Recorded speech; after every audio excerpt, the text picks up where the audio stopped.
Interfaith Paths to Peace every Saturday morning. I'll always thank Interfaith Paths to Peace for the opportunity to be here and to worship together and to share the Baha'i perspective on some of the most important to us and to many religions. And today's topic is one light, many lamps. And so we're going to explore a little bit of the Baha'i concept of the connection between all the world religions, and that they all come from the same source. That's the one light, and the many lamps are the different places and times throughout history when God has engaged with different places, different messengers, and different peoples, but that there is a unity, a connection between them all. The Baha'i concept is that there is only one religion that has manifested itself in different places and to different people throughout time, and that we have much more in common than we have different. So we are going to explore that with some readings from the different world religions, as well as the Baha'i writings, as well as some songs. And thank you everyone on the Zoom call for being willing to read. I thank you in advance. And we'll go ahead and get started with our very first musical selection.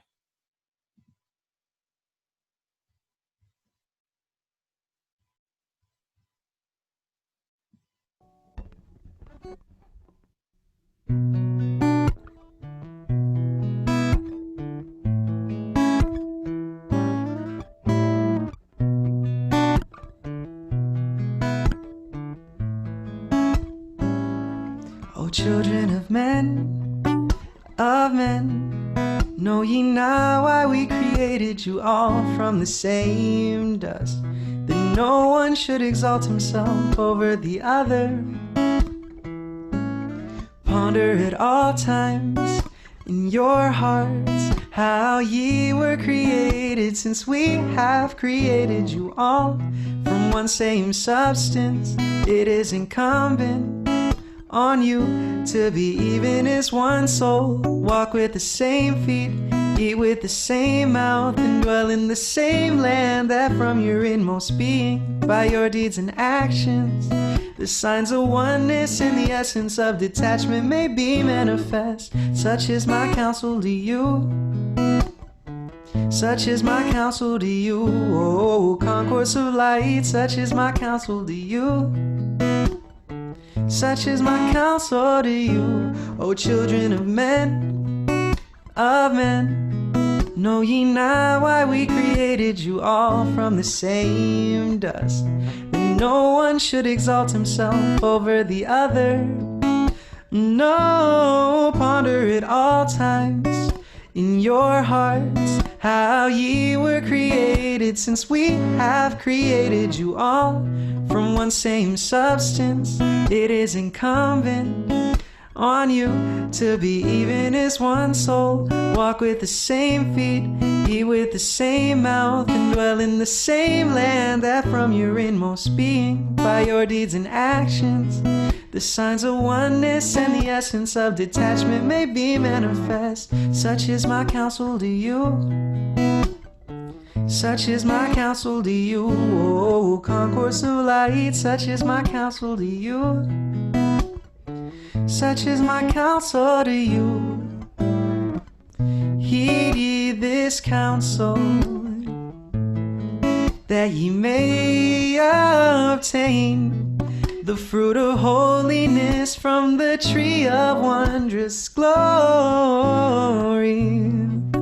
No, from the tree of wondrous glory. No, no, no. Ooh. O children of men, know ye not why we created you all from the same dust, that no one should exalt himself over the other.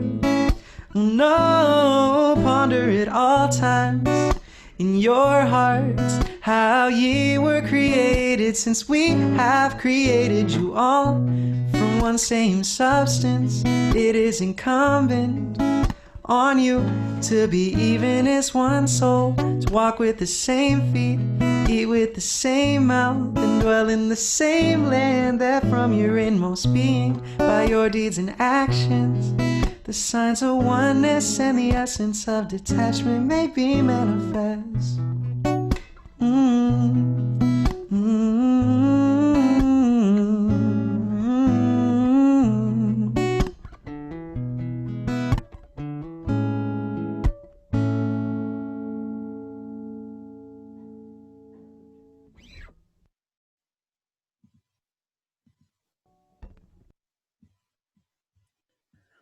All the prophets of God abide in the same tabernacle, soar in the same heaven, are seated upon the same throne, utter the same speech, and proclaim the same faith. Baha'u'llah.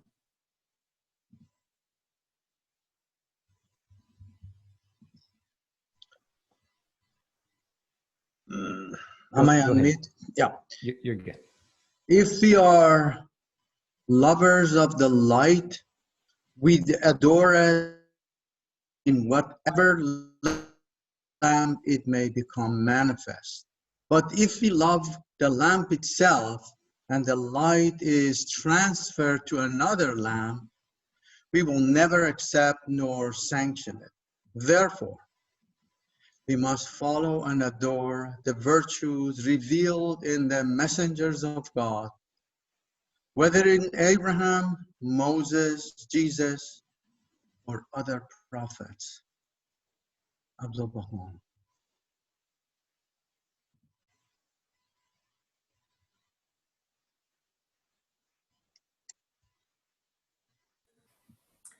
There is only one truth. Only men describe it in different ways. Hindu scripture.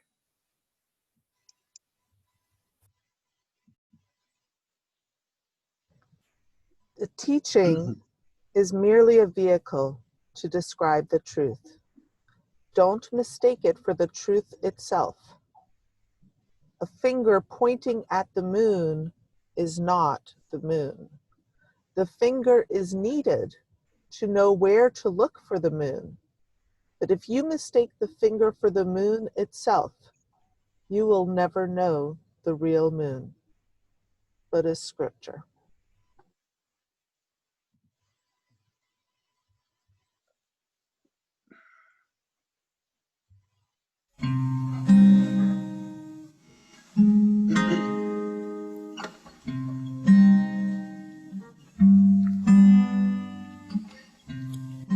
Ba-da-ba-ba, ba-da-ba-ba, ba-da-ba-ba.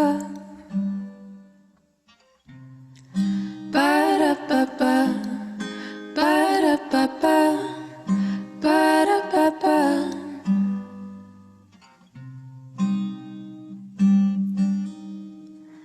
Pass by whatever exists in this world and find me. Find me. Pass by whatever exists in this world and find me. Find me.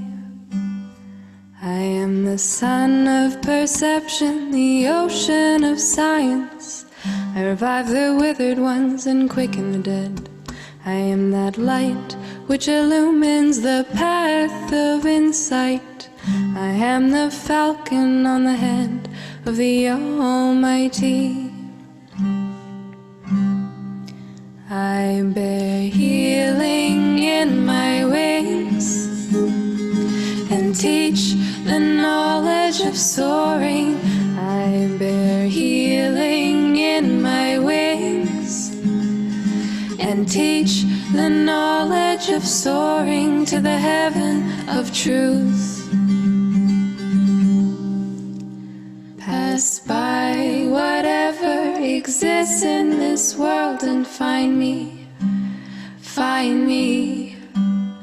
Pass by whatever exists in this world and find me.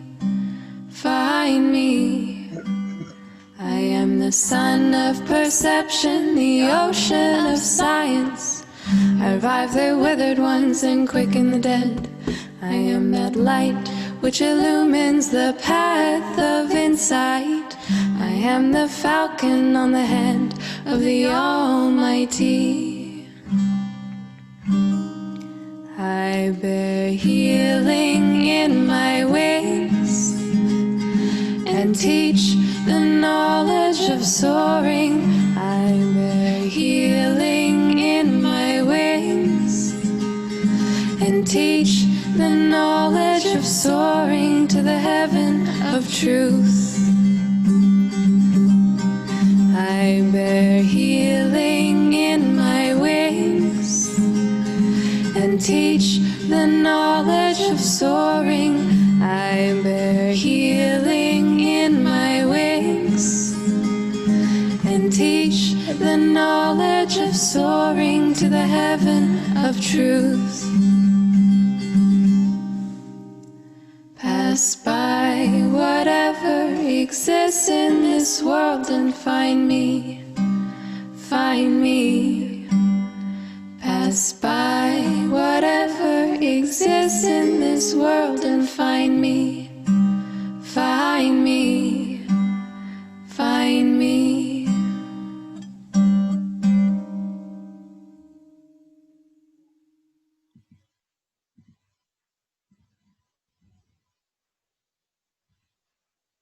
God said, "Take off your sandals, for the place where you are standing is holy ground." Then he said, "I am the God of your father, the God of Abraham, the God of Isaac, and the God of Jacob." Exodus 3, 5, and 6.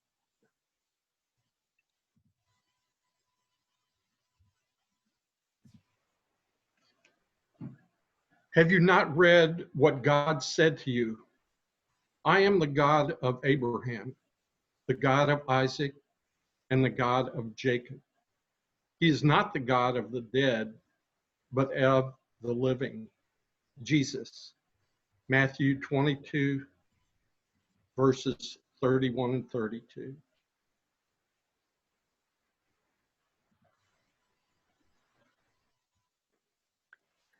What then is the mission of the divine prophets?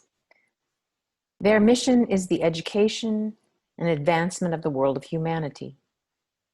They are the real teachers and educators, the universal instructors of mankind.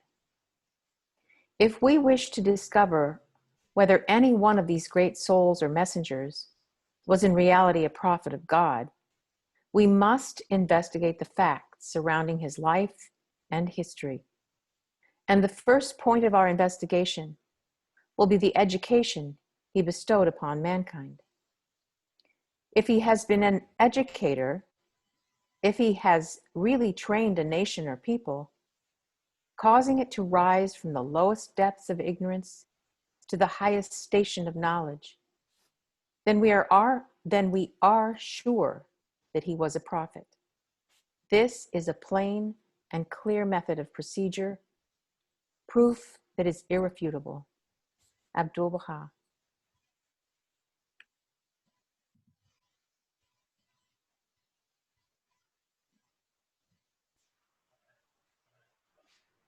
And when he sees me in all and sees all in me, then I never leave him, and he never leaves me.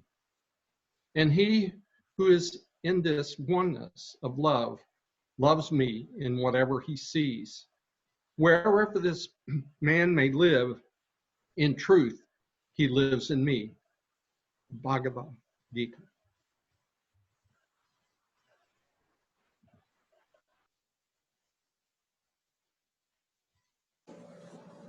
The whole purpose of religion is to facilitate love and compassion, patience, tolerance, humility, forgiveness. Dalai Lama.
futilité, discussion inutile.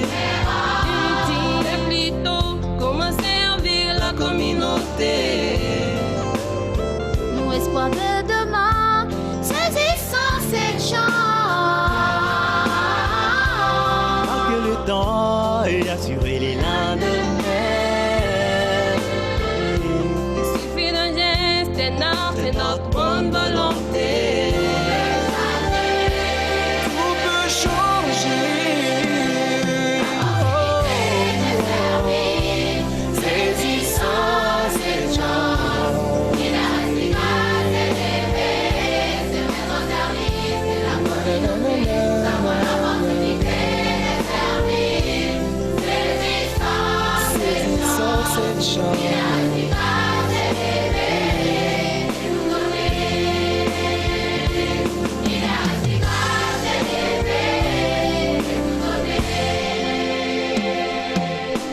Messager du temps, nous presque l'unité.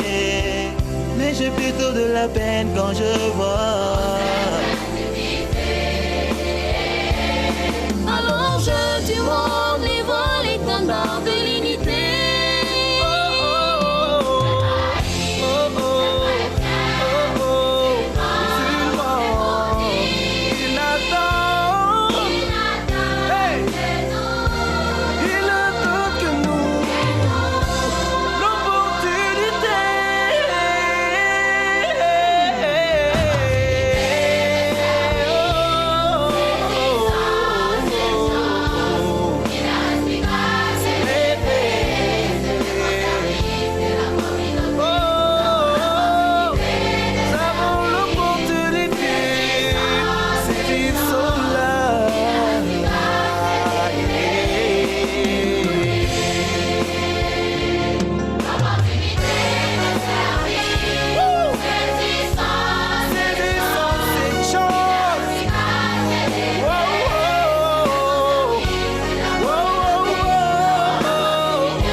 Indeed, this, your religion is one religion, and I am your Lord. So worship me, and yet they divided their affair among themselves, but all to us will return. Quran.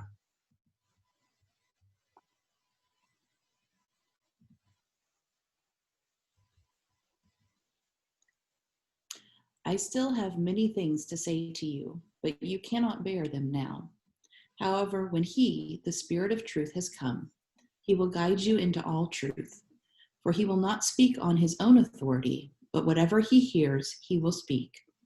And he will tell you things to come. He will glorify me, for he will take care of what is mine and declare it to you. Jesus, John 16:12-14.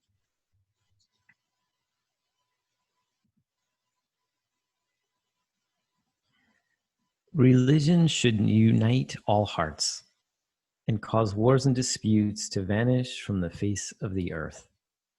Give birth to spirituality and bring life and light to each heart.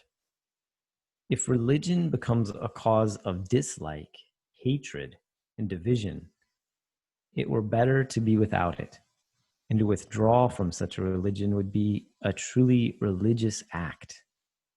For it is clear that the purpose of a remedy is to cure, What if the remedy should only aggravate the complaint? It had better be left alone.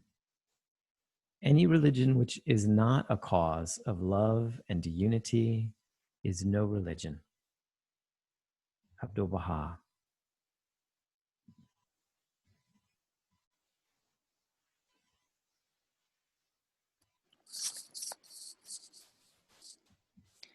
Until now, it has been said that all religions were composed of tenets that had to be accepted, even if they seem contrary to science. Thanks be to God that in this new cycle, the admonition of Baha'u'llah is that in the search for truth, man must weigh religious questions in the balance of science and reason. God has given us rational minds for this purpose, to penetrate all things, to find truth. Abdu'l-Baha.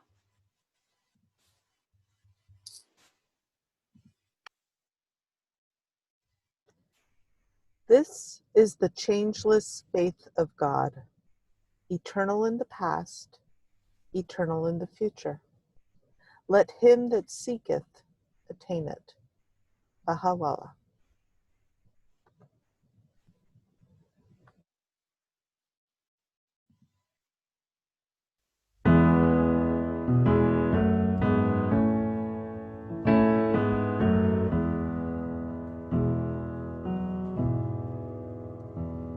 Have you heard of the troubles of Moses? So much light on the earth he did shed, where all the people, they rose up against him. They rained down their darts on his head, and he came with a message of peace, love, and justice, and the promise of a great one to come, when the wolf and the lamb will dwell together, and the whole human race will be one. Now, have you heard of the sufferings of Jesus? How pure and selfless he was. Well, all the people, they rose up against him and put God's only Son on a cross. And he came with a message of peace, love, and justice, and the promise of a great one to come, when on earth it will be as in heaven, and the whole human race will be one. Now, have you heard of the sorrows of Buddha, when he looked at the sadness of man. Well, all the people, they rose up against him and put nothing but sadness in his hands. And he came with a message of peace, love, and justice, and the promise of a great one to come, when peace shall reign on earth forever, and the whole human race will be one. Now, have you heard of the woes of Muhammad? All the bruises and abuses he bore. Well, all the people, they rose up against him, and they closed in his face every door. And he came with a message of peace, love, and justice, and the promise of a great one to come, when all the people will be gathered together, and the whole human race will be one. Now I don't ask you to believe me when I tell you Baha'u'llah has come. I just ask you, my brother, to see me, and the whole human race as one. No, I don't ask you to believe me when I tell you Baha'u'llah has come. I just ask you, my brother, to see me,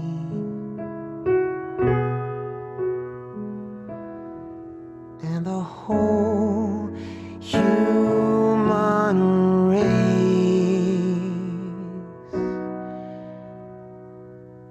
as one.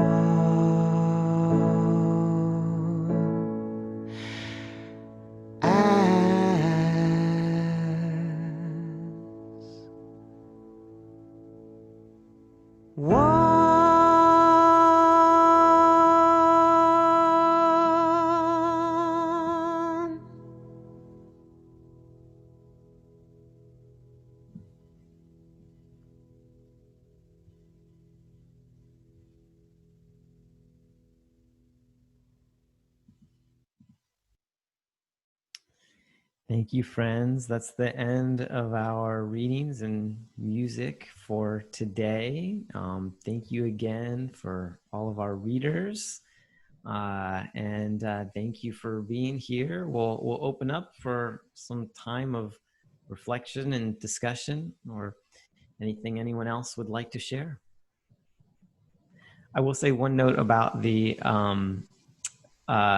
song from the Baha'i Youth Choir in Lubumbashi in Democratic Republic of Congo.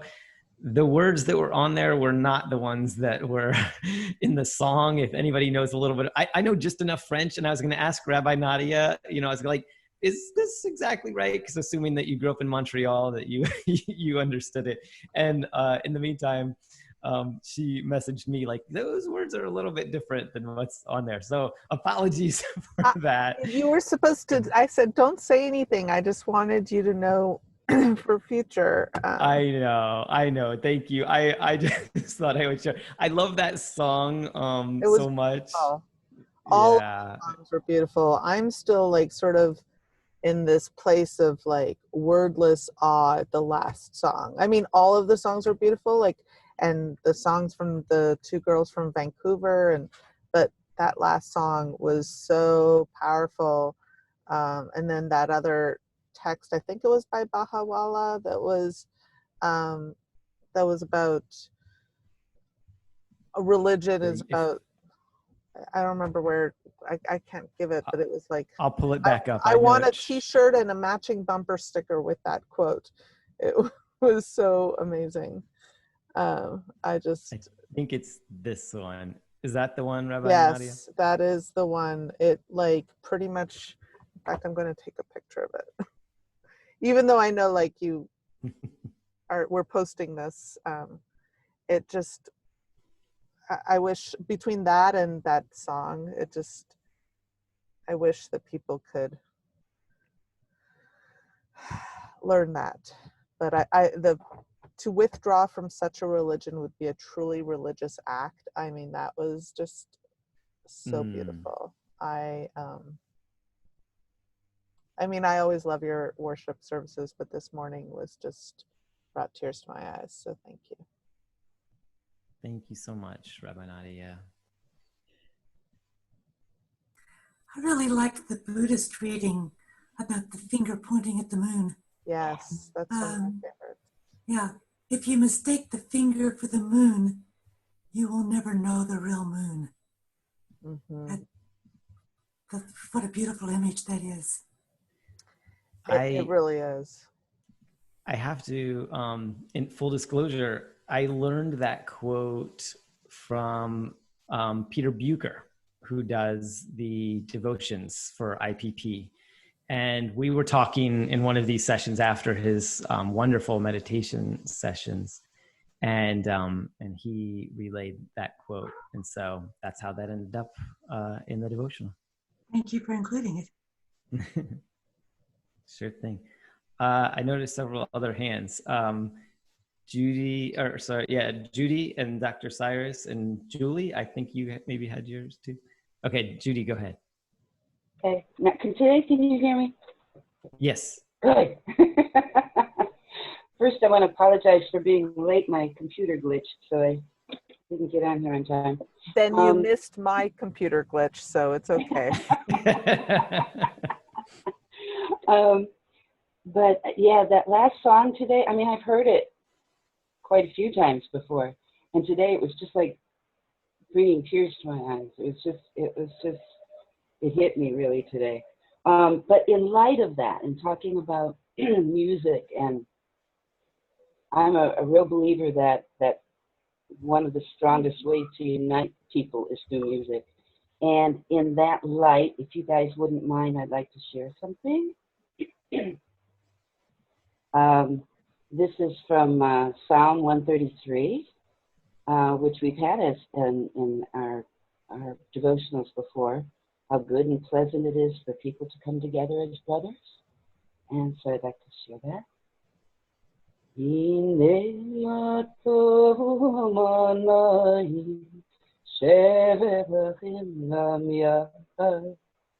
Ine matovo manai shevakim zamyaka.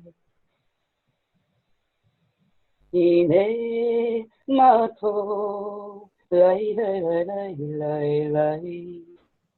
Ine mato lai lai lai lai lai lai.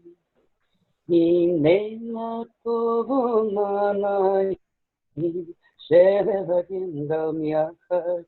Ine mato manai shevakim zamyaka. Ine mato lai lai lai lai lai lai. Ine mato lai lai lai lai lai lai. Lai lai lai lai lai lai.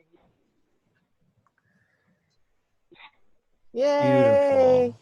Beautiful. It's like a little birthday gift to have Hebrew sung to me. It's awesome. It's actually my birthday today, so Today's your it birthday. is. Yeah, Happy birthday. yeah. I'm not normally someone who like makes it public, but it just feels so touching to me that Judith would offer that, you know, as part of a reflection on this morning.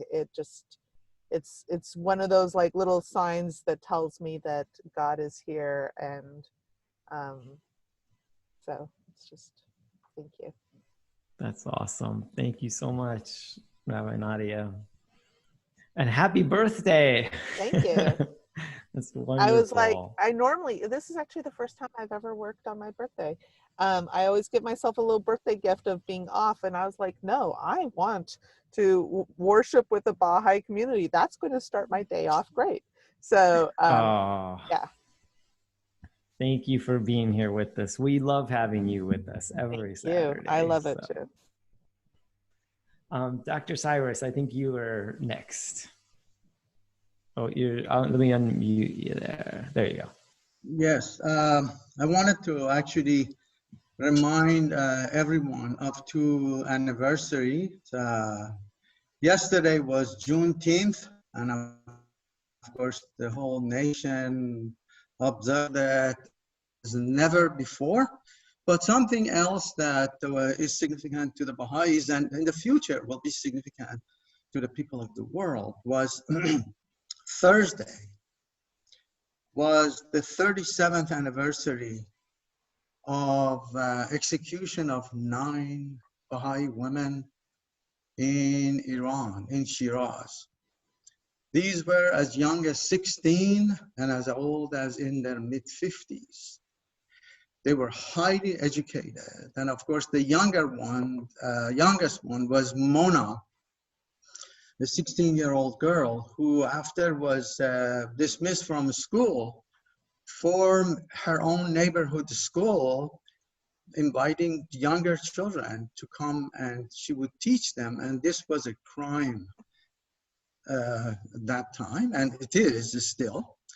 But they all were hung because they refused to recant their belief.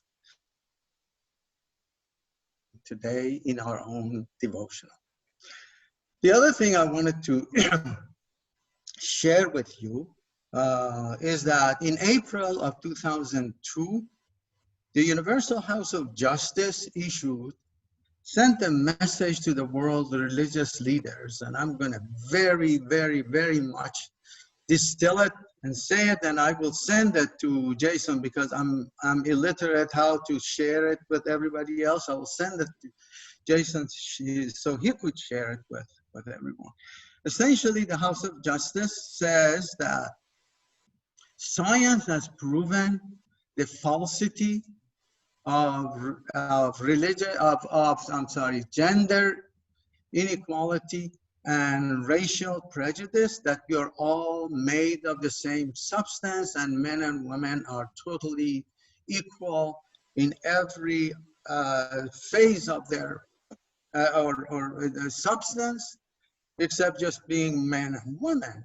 However, the reason this sexism and racism and nationalism and all these divisive isms are still perpetuating, is that for the most part, and Rabbi Nadia is a true example of the one who should be, but for the most part, religious leaders have become a barrier for unity of religion that will resolve the other disunities. So if we see people are being killed on the streets, or people are pouring about Black Lives Matters and in other countries of the world, did the other things, it does have a spiritual root. Once that root is healed, then the branches and fruits and the leaves all become very savory and palatable. Thank you, Dr. Cyrus. Julie, I believe you were next. Well, happy birthday to Rabbi Nadia. Judith, thank you for that beautiful song. That was touched me deeply. I don't speak Hebrew, but I know that psalm. And I just wanted to say thank you for that.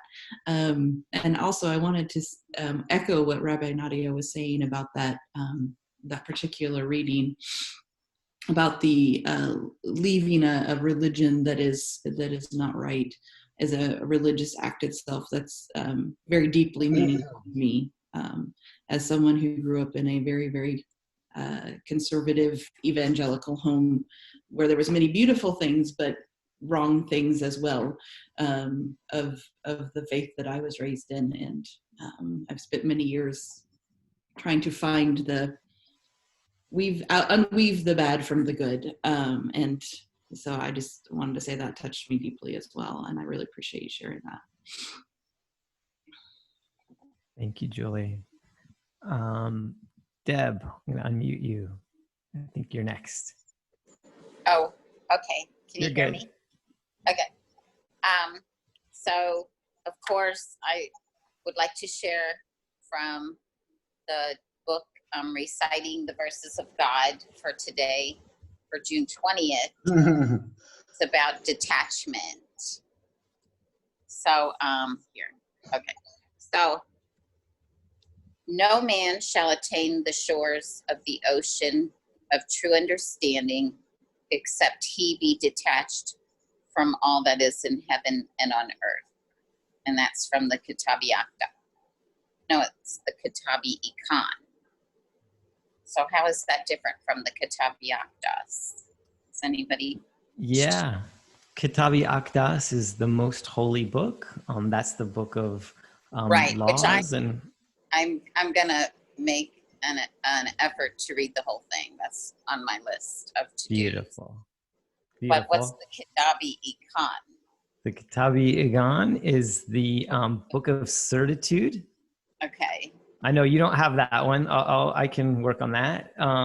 But that is the book where Baha'u'llah explains this idea really of the oneness of religion. And he does it in such a beautiful way. He was asked a question by a very sincere seeker of saying, I don't understand why the religions believe different things, and why, several of these ideas that are very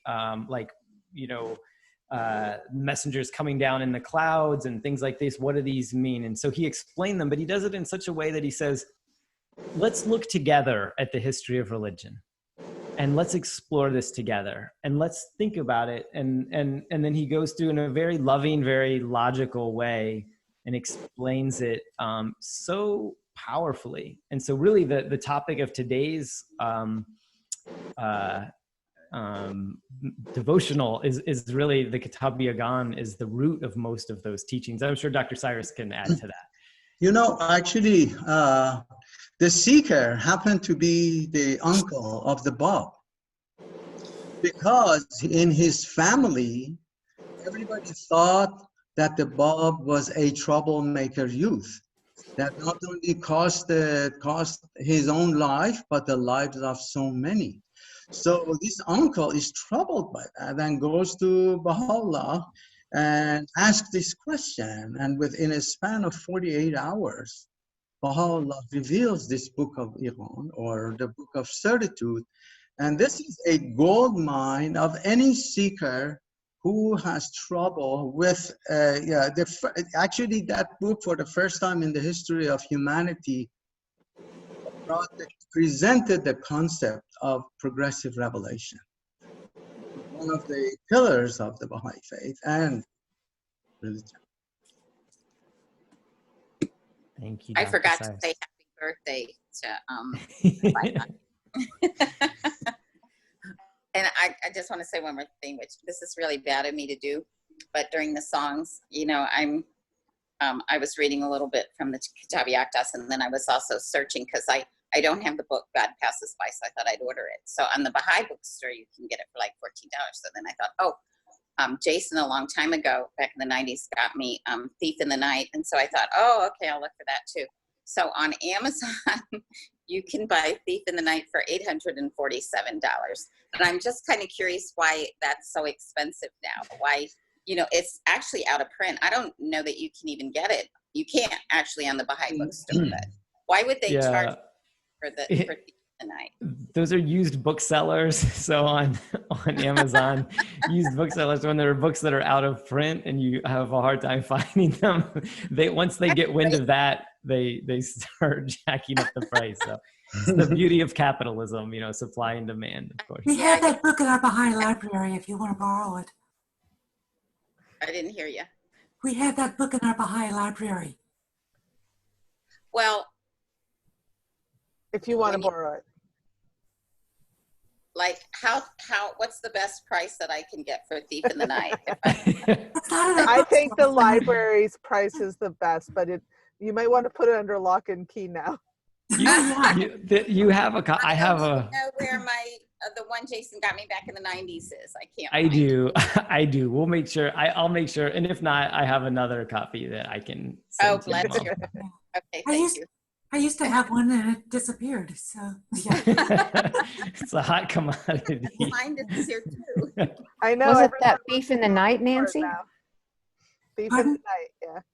Yeah, was it that Thief in the Night that stole it from your I think, funny, Cynthia.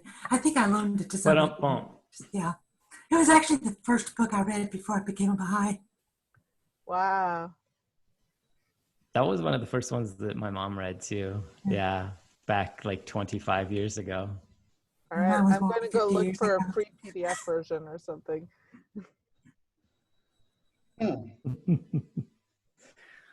Oh, wonderful. Well, friends, any other questions or reflections that anybody would like to share today? Jason? Yes. Absolutely, if no one has anything else to say, I want to share something with you. Please. But I don't want to be speaking too much. Please, we'd love to hear it. So, Jason, if you can bring the picture, the logo of your program. Yeah. Yeah, this is a wonderful, wonderful thing. Okay. So, for those of you who don't know, this is the gravesite of the daughter of Baha'u'llah and the sister of Abdul Baha, Baha'i Hanum. She, even though her name is not very much mentioned in the history of the faith, she was an ever-present figure in the lives of Baha'u'llah, Abdul Baha, and Shoghi Effendi. And during any hiatus that happened, she was guiding the Baha'i world. So this memorial is built, and since last Tuesday, there was a discussion about the governance of the Baha'i community, which is going to be really a pattern for future world civilization, is that the Shoghi Effendi, who basically designed this, mentions this is a symbol of the Baha'i and the world administrative order in the future. At the bottom are individual Baha'is. The next step or Baha'i communities, the following step are the local spiritual assembly who are democratically elected by the community. And those pillars are the national spiritual assemblies, which are supporting the Universal House of Justice, that dome. And there is a very loving and reciprocal relationship between all the elements that I mentioned. And that makes this is so flexible and loving and without any contention and discord. This is how the future world should be, a pattern of God's kingdom on earth. Thank you, Dr. Cyrus. I will share one other reflection, and I'll put the link to it in the chat. There was a documentary that I watched yesterday. My wife and I watched together. It's called Invisible Portraits, and it was released yesterday. But it was I'll put the link here in the chat. It is about it's a documentary about Black women and the many challenges that they've faced from so many different quarters, and in discrimination, in unfair treatment, in being demonized, in being, and yet from that, you know, has sprung so much strength and determination and perseverance and so many beautiful qualities. You know, Baha'u'llah says, if we knew the value of suffering and difficulties in this world, we would pray for more, the effect that they have on our soul. We would pray for more of them. I don't have any experience in that yet. I'm usually trying to deal with the ones I've got and not pray for more. But I that sentiment, I thought, if that is true, and I believe it is, then African-American women have had such a share of it, and you can see it in many of them in the power of their spirit. But in this documentary, one of the reflections I had after watching it, because it does talk a little bit about the spiritual part of their character as well, and how that spirituality helped them to get through what were horrific sufferings that we can hardly imagine if we put ourselves, you know, in the shoes, especially during slavery and Jim Crow. You know, some of the things that they had to bear, it just seems unbearable. And my reflection was that they were really forced, that there was a spirituality of Christianity was forced upon them, right? But they took it, and they took the Bible, and they took learning how to read, and they had their own native spirituality and sense of the Creator and the universe before that. But to me, it was a sign of the oneness of religion, in that they took that, even though it was forced upon them, even though they had no choice, even though much of their own, you know, history and culture and spirituality was being sort of taken away from them and essentially banned, but they took it and they made it their own, and they saw in it and they found the truth in it, and then it became that same or similar source of inspiration and power and strength for them. And my reflection on that was just that that kernel of truth that runs through all of the religions of the world, it's like you can't, it's like the light you cannot put out, you can't veil it, you can't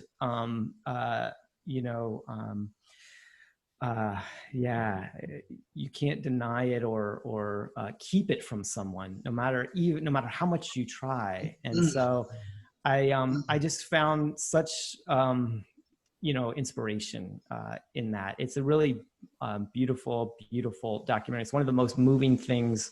I watch a lot of documentaries. It's one of the most moving ones I've seen in the last few years, and it's deeply, deeply powerful. I highly recommend it.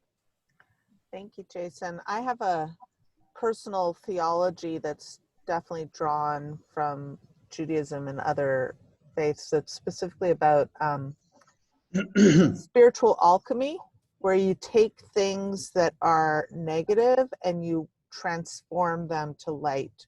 And so when I was listening to you, I was reflecting on how, you know, and I think that to me is the religious impulse, is to take that which is negative and transform it into light, transform it into positive. So, because certainly the experience of having another religion, Christianity in particular, but another religion forced upon a people, that's very evocative for Jews, certainly.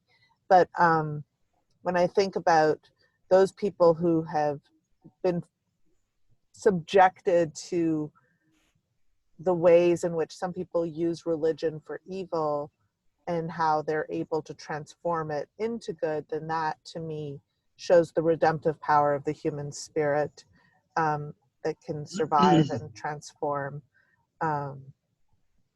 So yeah, I mean, I think learning to find faith and hope in all things, even the hardest things, is an important spiritual exercise that can help us through life too. Oh, so well said. That's beautiful. The idea of alchemy, of transforming, you know, evil or hardship or suffering, you know, into light. You know, that's such a powerful concept. And I think it can be found in all religions. I mean, what little I understand of, you know, for example, Jesus is suffering, right? Like that's supposed to be redemptive, and that in itself is a reflection of alchemy. Yeah. And Buddhism too. Dog yeah. who's wanting to say hello. So hello. She heard me talking or felt me talking because she's deaf, but it's wonderful. Thank you, friends. So many wonderful things this morning. Jason, what a beautiful compilation of texts and music, and thank you all for your kind words and just helping me start my day and my year with great blessings. For those of you that are watching us on Facebook Live, we invite you to join the Baha'i community tomorrow as part of their own worship at 10 a.m. is it? 11 a.m. And then on Monday, we have our guided meditation with Dr. Peter Bucher, which inspired one of the readings of this morning's selection, the finger to the moon. And he really works very hard at, his guided meditations are very much working on developing the spiritual muscles, I'd say, to be able to discern the difference between the finger and the moon. And that's, I'd say, a very big part of his focus. So I hope that you guys can join us for that, or for any of our other amazing programs on Interfaith Paths for Peace, or the Baha'i community's wonderful programs, as so much of what they believe resonates with our organization. So with that, I wish you all many, many blessings. Go forth, and all of the darkness and challenge and pain in this world needs some serious alchemy. So hopefully we have some light that we have received that we can use to fuel our own work in our own respective pockets of the world, so that we can transform darkness into light and pain into blessing. Thank you all so much.